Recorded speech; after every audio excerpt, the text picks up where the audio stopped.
ان لوگوں نے کیا کیا؟ وہاں پر جتنے بھی سنی علماء تھے ان کے قبروں کو کھود کر ان کی نعشوں کو نکالنے کی کوشش کی. خاص طور پر خالد بن ولید نبی صلی اللہ علیہ وسلم کے بہت ہی چہیتے صحابی جن کا لقب سیف اللہ تھا، ان کا وہاں پر مقبرہ ہے، اس کے بازو میں مسجد بنی ہوئی ہے. تو ان لوگوں نے اس مسجد کو ڈھایا اور اس مقبرے کو کھودا، اس کے اندر سے نعش نکالنے کی کوشش کی، اور اس طریقے سے جتنے بھی صحابہ کے مقبرے تھے سب کے ساتھ ان لوگوں نے یہی بدسلوکی کی. تو حزب اللہ کے جو جرائم ہیں، ان کے جو کرائمز ہیں، سنیوں کے خلاف کچھ کم نہیں ہے جی ساتھیو. انہیں موقع کی تلاش ہے اور ایک کوٹ پڑتے ہیں، سنیوں کے جڑ کو کاٹنے کی کوشش کرتے ہیں. سیریا آج تک بھی پریشان ہے. وہاں کے سنی حضرات ایسے عام بیانات نہیں دے سکتے، علل اعلان اپنے آپ کو سنی نہیں کہہ سکتے. وہاں پر آپ صبح شام ابوبکر صدیق، عمر بن خطاب کو گالیاں دیتے ہوئے سنیں گے، آپ مائی عائشہ پر تہمت لگاتے ہوئے سنیں گے. آپ زبان کھول نہیں سکتے کیونکہ ان ظالموں نے پوری کی پوری حکومت شیعوں کی بنیاد پر بنا دی ہے. اعوذ باللہ من الشیطان الرجیم، بسم اللہ الرحمن الرحیم. ان الحمد للہ نحمده ونستعینه ونستغفره ونعوذ باللہ من شرور انفسنا ومن سیئات اعمالنا. من يهده الله فلا مضل له ومن يضلل فلا هادي له، وأشهد أن لا إله إلا الله وحده لا شريك له، وأشهد أن محمدا عبده ورسوله. يا أيها الذين آمنوا اتقوا الله حق تقاته ولا تموتن إلا وأنتم مسلمون. يا أيها الناس اتقوا ربكم الذي خلقكم من نفس واحدة، خلق منها زوجها وبث منهما رجالا كثيرا ونساء، واتقوا الله الذي تساءلون به والأرحام إن الله كان عليكم رقيبا. يا أيها الذين آمنوا اتقوا الله وقولوا قولا سديدا يصلح لكم أعمالكم ويغفر لكم ذنوبكم، ومن يطع الله ورسوله فقد فاز فوزا عظيما.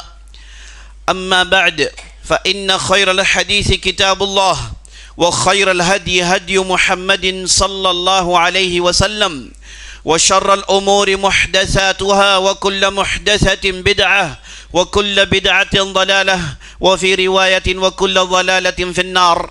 فأعوذ بالله السميع العليم من الشيطان الرجيم. لتجدن أشد الناس عداوة للذين آمنوا اليهود والذين أشركوا. وقال تبارك وتعالى: ومن يشاقق الرسول من بعد ما تبين له الهدى ويتبع غير سبيل المؤمنين نوله ما تولى ونصله جهنم وساءت مصيرا. صدق اللہ العظیم. تمام قسم کی تعریفیں، وہ بڑائی، وہ بزرگی اللہ رب العالمین کے لیے ہے، جو ہمارا حقیقی مالک ہے، حقیقی خالق ہے، حقیقی مدبر ہے. لاکھوں کروڑوں درود و سلام ہو محمد رسول اللہ صلی اللہ علیہ وسلم پر، جنہیں اللہ تعالیٰ نے سارے کائنات کے لیے رحمت بنا کر مبعوث کیا. میں اللہ رب العزت کی بارگاہ میں دست بدعا ہوں کہ اللہ سبحانہ و تعالی جس طرح ہمیں اس مبارک مجلس میں جمع کیا ہے، اسی طرح ہمیں جنات الفردوس میں جمع کریں. آمین یا رب العالمین. 1 سال سے زیادہ عرصہ گزر چکا ہے. فلسطین کے اندر فلسطینی مسلمانوں پر ظلم و استبداد کا سلسلہ ختم ہونے کو نہیں آ رہا ہے. وہاں کے مسلمانوں کو پوری طرح اجاڑ دیا گیا، ان کی بستی کو نیست و نابود کر دیا گیا. لگ بھگ 90% عمارتیں ڈھا دی گئیں، 50,000 سے زیادہ جانیں لے لی گئیں. لیکن قربان جائیں ان مسلمانوں پر جن لوگوں نے ڈٹ کر آج تک بھی اس لمحے تک بھی وہ اس ظالم دشمن کا مقابلہ کر رہے ہیں۔ اللہ سبحانہ و تعالیٰ نے قرآن میں ارشاد فرمایا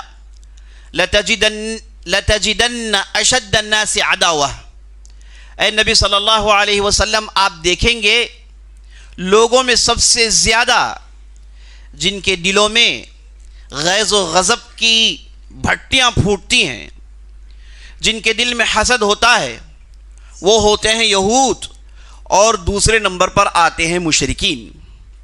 اللہ سبحانہ و تعالیٰ نے مسلمانوں کی دشمنی یہودیوں سے جو قدیم زمانے سے چلتی آ رہی ہے اس پر اللہ نے تاکید کی اور بتایا کہ دیکھو تمہارے یہ یہود ہمیشہ دشمن رہیں گے، اور ساری دنیا دیکھ رہی ہے کہ یہ اپنی دشمنی کیسے نکال رہے ہیں۔ عزیز ساتھیوں، مسلمان وہاں کے ڈٹے ہیں، مقابلہ کرتے جا رہے ہیں۔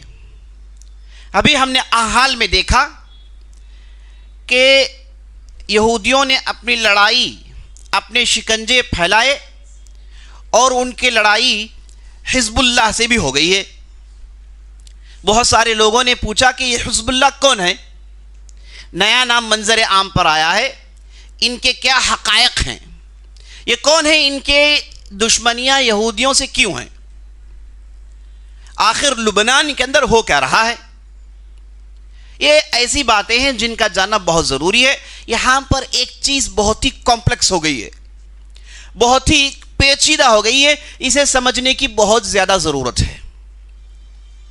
دیکھیے، ہم جانتے ہیں یہودیوں کا مقصد، یہودی اس دنیا میں کیا کرنا چاہتے ہیں، وہ اپنی سلطنت کس دور تک پہنچانا چاہتے ہیں، وہ اپنا دوبارہ ڈومینیشن کس حد تک لانا چاہتے ہیں، ہم میں سے اکثر لوگ یہ جانتے ہیں۔ یہ سمجھنے کے لیے کہیں دور جانے کی ضرورت نہیں، ان کے اس فلیگ کو آپ دیکھ لیجئے۔ ان کا جو جھنڈا ہے اس میں 2 بلو لائنز انہوں نے چھڑائے ہیں، اور بیچ میں انہوں نے ایک ستارہ چسپا کر دیا ہے۔ اشارہ یہ ہے کہ یہ 2 ندیاں ہیں جو اودے رنگ کے ہیں۔ اب اس کے درمیان انہیں داؤد علیہ السلام کی جو پرانی حکومت تھی اسے واپس لانے کی خواہش ہے، اس کے لیے یہ کوشاں ہیں، اس کے لیے پوری محنت کر رہے ہیں۔ یہ 2 ندیاں کیا ہیں؟ ایک ہے عراق کے اندر نہر فرات جسے یوفریٹس کہتے ہیں، اور دوسرا ہے مصر کے اندر نائل ریور، نائل ندی۔ یہ دونوں ندی کے درمیان داؤد علیہ السلام کی حکومت تھی، تو ہم یہاں پر حکومت لانا چاہتے ہیں۔ اور یہ دونوں ندیوں کے درمیان عزیز ساتھیوں پورا جزیرۃ العرب آتا ہے، اور انہوں نے اپنے کئی سٹیٹمنٹس میں صاف صاف کہہ دیا کہ ہم یہودیوں کو مسلمانوں نے مدینہ سے نکالا ہے تو مدینہ بھی ہمارا ہی علاقہ ہے، ہم واپس آئیں گے وہاں۔ تو یہودیوں کے مقاصد یہ ہیں کہ سارے خطے ارض میں اپنا ڈومینیشن جمائیں، اب یہاں پر اپنی یہودیت کے شکنجوں کو جسپا کریں، اس کے یہ مقاصد ہیں۔ اب یہ مقاصد میں یہ کس حد تک کامیاب ہوئے ہیں ہم سب جانتے ہیں۔ انہوں نے ایک سٹیٹ اپنا بنا لیا، اب وہاں پر جو ہنگامہ ہو رہا ہے ہم سب جانتے ہیں۔ یہ مسلمانوں کے لیے خطرہ نمبر 1 ہے جو یہودیوں کے مقاصد ہیں۔ ساتھ ساتھ آپ یہ بھی جان لیجئے کہ یہودیوں سے کچھ کم نہیں وہ لوگ بھی جو شیعت پھیلانا چاہتے ہیں۔ شیعوں کی حکومت قائم ہوئی، کب قائم ہوئی عزیز ساتھیوں؟ جب یہودیوں نے اپنی حکومت قائم کر لی تو بعد میں شیعہ کے ہاتھ میں طاقت ملتی ہے، ان کے لیے ایک ملک نصیب ہوتا ہے۔ اور 1979 کے اندر 1979 کے اندر ان لوگوں نے ایران کے اندر ایک انقلابی کام کیا جس کے پاداش میں وہاں پر ان کی ایک حکومت قائم ہوئی۔ اب جس دن ان کی حکومت قائم ہوئی اسی دن انہوں نے اعلان کر دیا کہ ہماری حکومت کا طرز ولایت الفقیہ کا طرز ہے۔ ولایت الفقیہ یہ شیعوں کے پاس ایک ایسا کانسیپٹ ہے جس کا معنی یہ ہے کہ یہ مذہب جعفری، مذہب اثنا عشری کے بنیاد پر حکومت چلائیں گے۔ انہوں نے صاف ڈکلیئر کیا۔ جب اس کے لیے کوششیں ہو رہی تھی، ریولوشن لانے سے پہلے جو ایک لمبی مدت ان لوگوں نے کوشش کی، اس دوران ان لوگوں نے اسلام کا نام لیا، سارے مسلمانوں کو جوڑنے کی بات کی، سارے دنیا میں اسلام کا پرچم لہرانے کی بات کی۔ اب جیسے ہی ان کے ہاتھ میں حکومت آ گئی، ان لوگوں نے کلیئر ڈکلیئر کیا کہ یہاں پر ولایت الفقیہ کے طرز پر حکومت چلے گی۔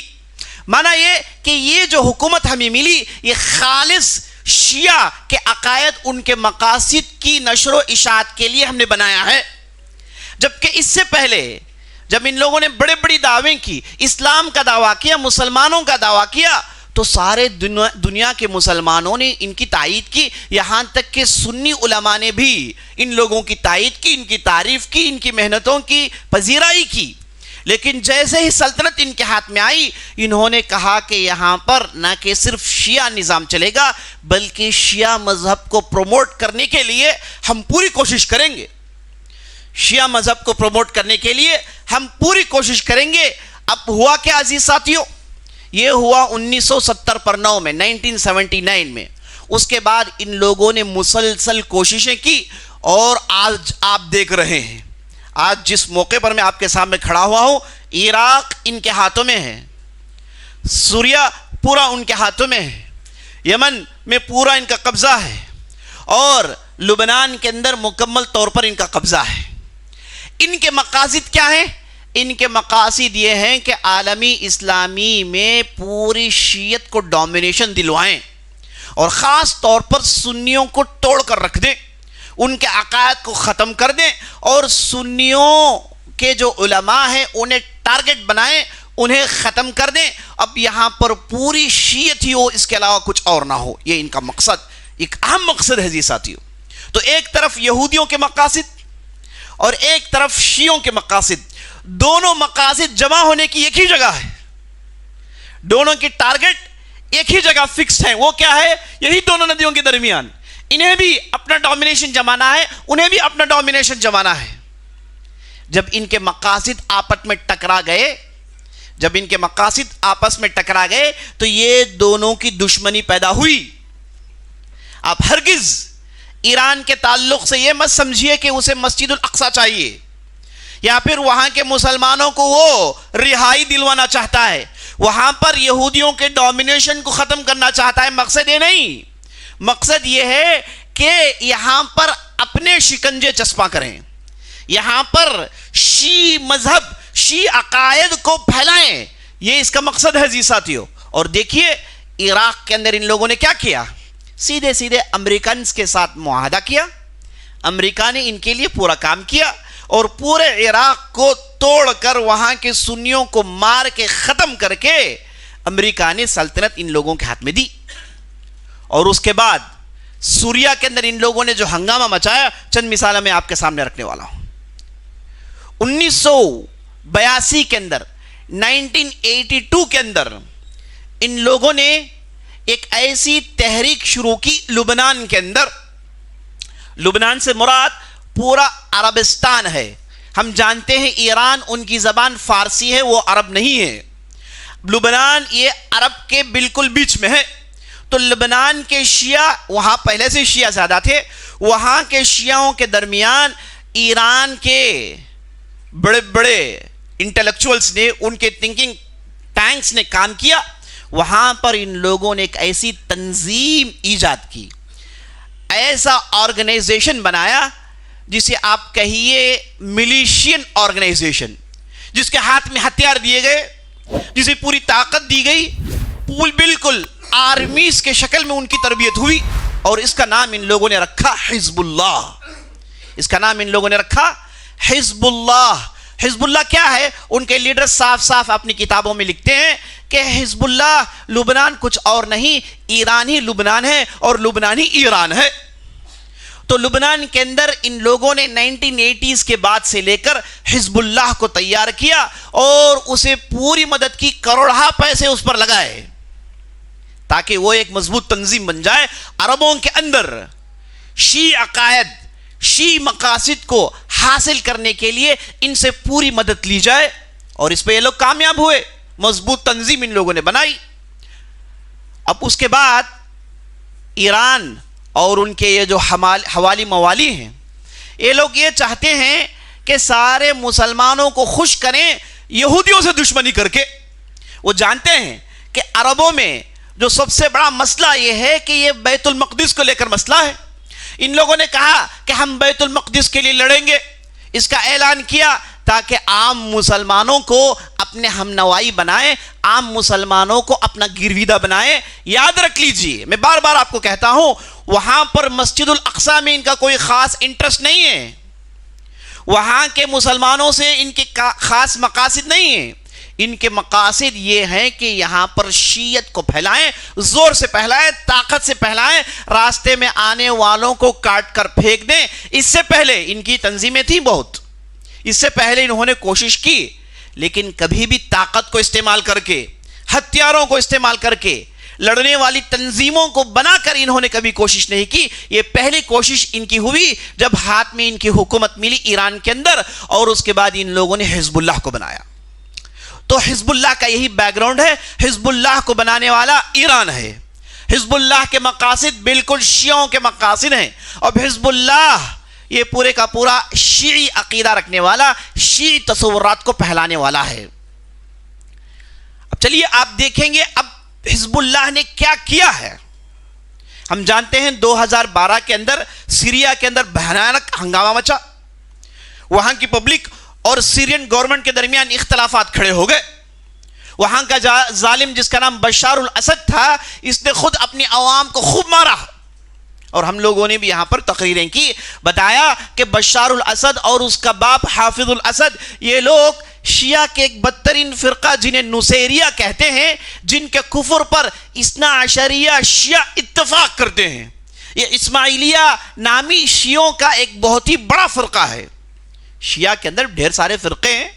ایک فرقہ آپ ہمارے معاشرے میں دیکھتے ہیں, بہرے حضرات سر میں ان کی خاص خاص ٹوپیاں ہوتی ہیں, جتنی بھی تجارت کی منڈی ہے وہاں پر ان کا ڈومینیشن ہوتا ہے. ان کے پاس خوب پیسے ہیں, کیونکہ یہ ایک گروپ کی شکل میں کام کرتے ہیں, ایک گروپ کی شکل میں کام کرتے ہیں. انہیں معلوم ہے کہ یہ ہمارے عقیدے والے ہیں, انہی کے درمیان بزنس کرنا ہے, ان علاقوں کو اپنے ڈومینیشن میں لینا ہے, اور چپکے سے سنیوں کے پیچھے خنجر کھوپنا ہے. اور ان کے تعلقات پردھان منتری مودی کے ساتھ کیا ہیں ہم سب جانتے ہیں, تفصیل میں جانے کی زیادہ ضرورت نہیں.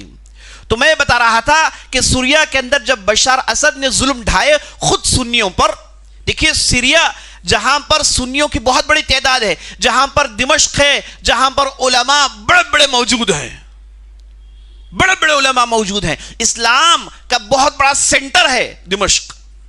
حکومت ان ظالموں کے ہاتھ میں انگریزوں نے دی, اور وہاں کی عوام سنی ہے. تو جب ان کی عوام نے اس بشار الاسد کے ظلم کو ختم کرنے کی کوشش کی, تو وہاں پر حزب اللہ کا کوئی رول نہیں تھا.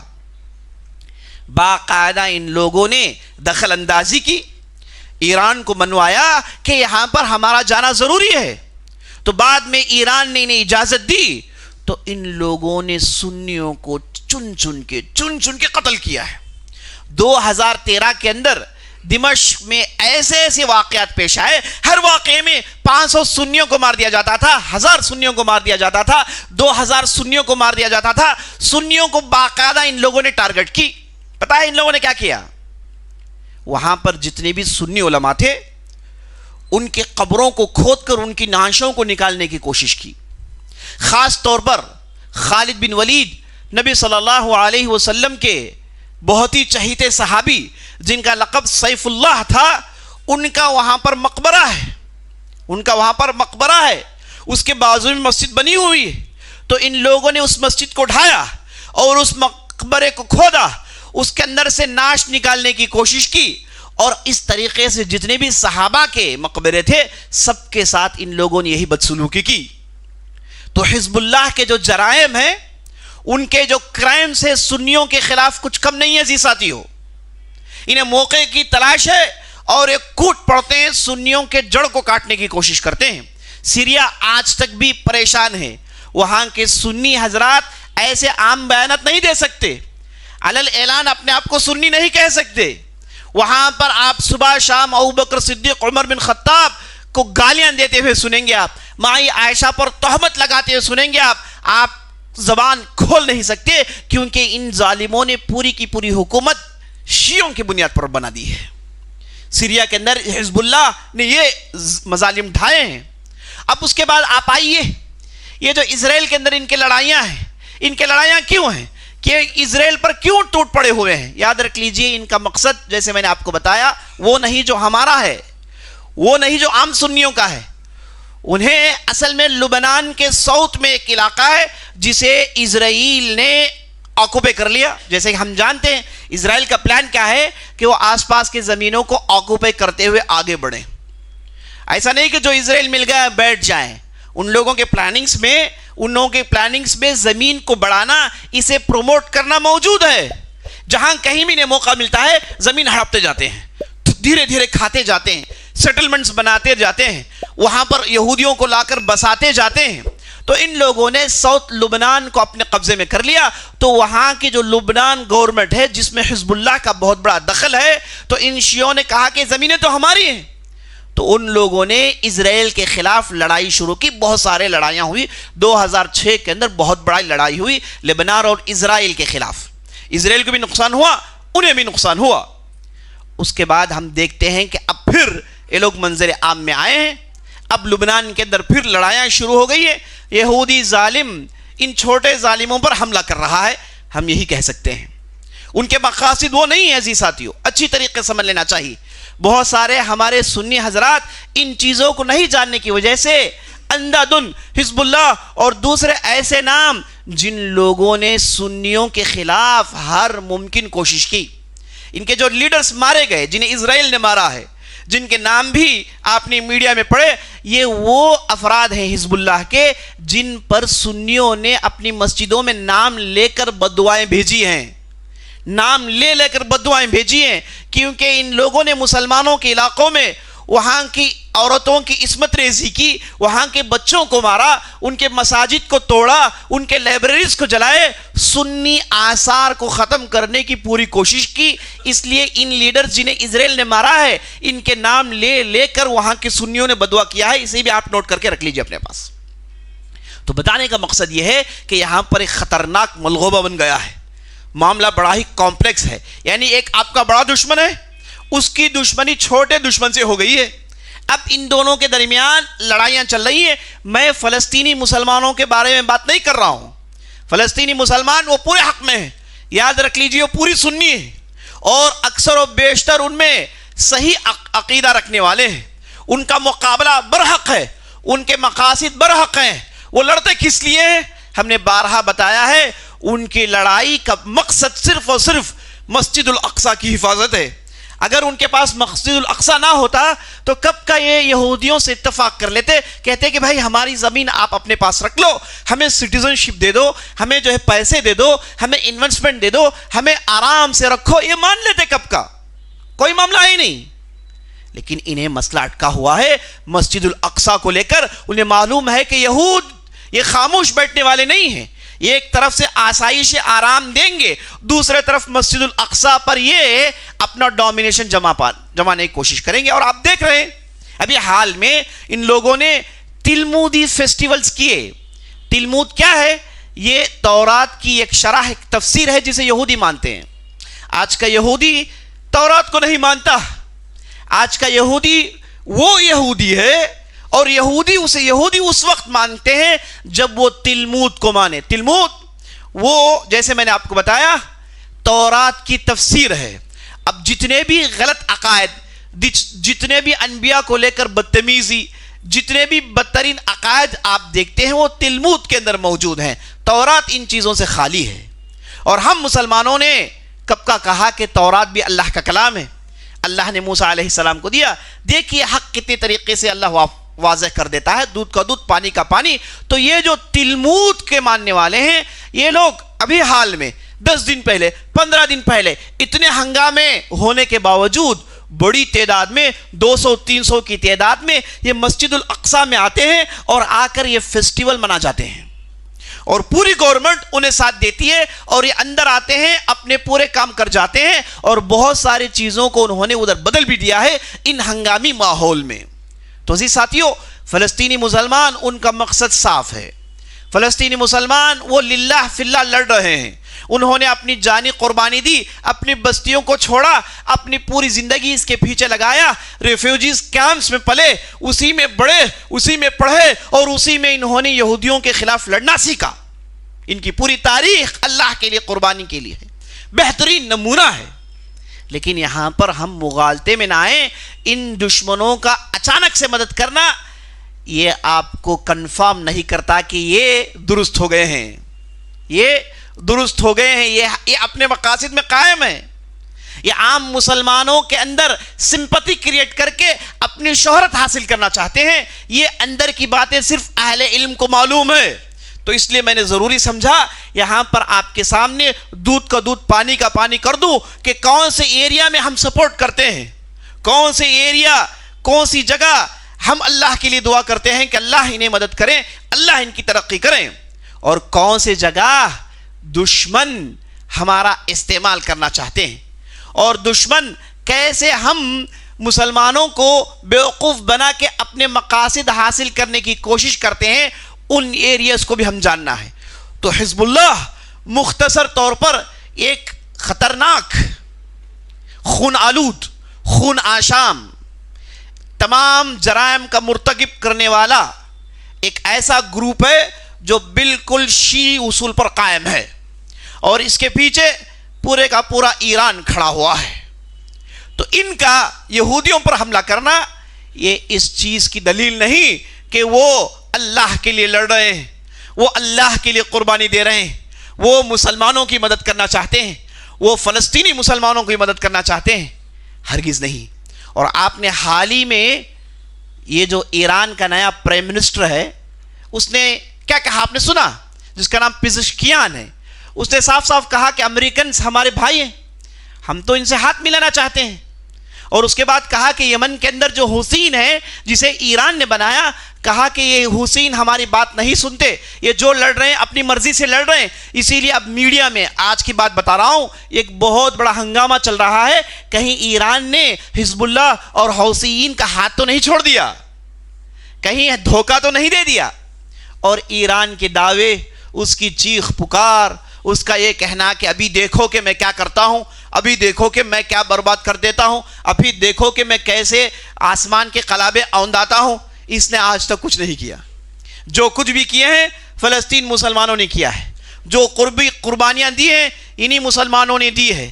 اس نے صرف اونچی باتیں کی، اب نہیں، اس کی تو تاریخ ہی، آپ تاریخ اٹھا کر دیکھ لیجیے، باتیں بڑی ہیں، امریکہ کی بربادی، اسرائیل کی بربادی، فلاں کی بربادی، لیکن چپکے سے امریکہ کے ساتھ یہ لوگ رہے عراق کو اپنے قبضے میں لینے کے لیے، چپکے سے رشیا کے ساتھ، امریکہ کے ساتھ رہے سوریا کو اپنے ہاتھ میں لینے کے لیے، یمن کو اپنے قبضے میں جمانے کے لیے۔ ان لوگوں نے اپنے طور سے ہمیشہ سے یہی دغا بازی کی، یہی دھوکہ دیا۔ تو یہاں پر ہمیں اچھی طریقے سے سمجھ لینا چاہیے کہ کون حق پر ہے اور کون باطل پر ہے، کون کن کے کیا مقاصد ہیں اور کون کیسی چیز حاصل کرنا چاہتا ہے۔ یہ چند باتیں تھی جو میں آپ کے سامنے رکھنا ضروری سمجھتا تھا۔ اللہ سے دعا کرتا ہوں ہم نے جو بھی کہا ہے، جو بھی سنا ہے، اس کے مطابق عمل کرنے کی توفیق بخشے۔ سبحان ربک رب العزت عما یصفون، والسلام علی المرسلین، والحمد للہ رب العالمین۔